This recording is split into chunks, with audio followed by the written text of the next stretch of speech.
Ayun guys, oh. Nakikita yung ilaw rito. So para hindi makita yung violet dyan, tuturuan ko kayo ng technique para malinis dito, hindi tumatagos yung violet natin. Ayan, oh. May papakita ako sa inyo na pwedeng gawin, diskarte. So yun guys, tatabasan ko muna to ha, tapos papakita ko sa inyo yung technique para makoberan, hindi lumabas yung ilaw ha. May pakita ko.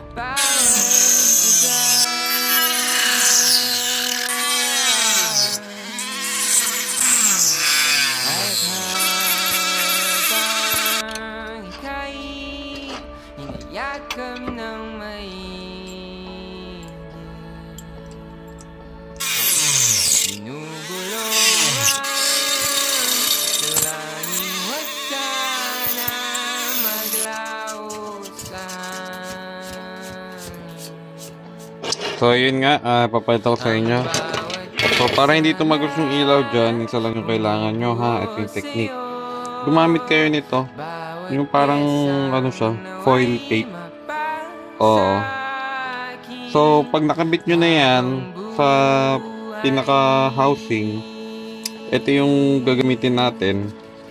I-tape natin siya dyan sa ilalim pababa. So kokoberan natin yan. Papakita ko sa inyo mamaya.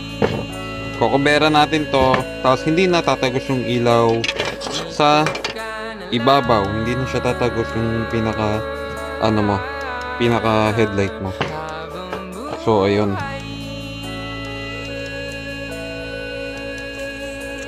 Dito ka na lang habang buhay, habang buhay.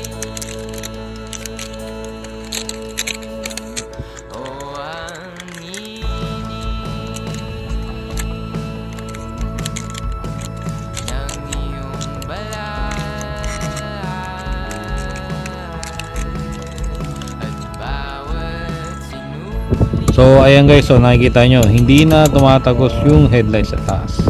Ganun lang ito. Sheesh!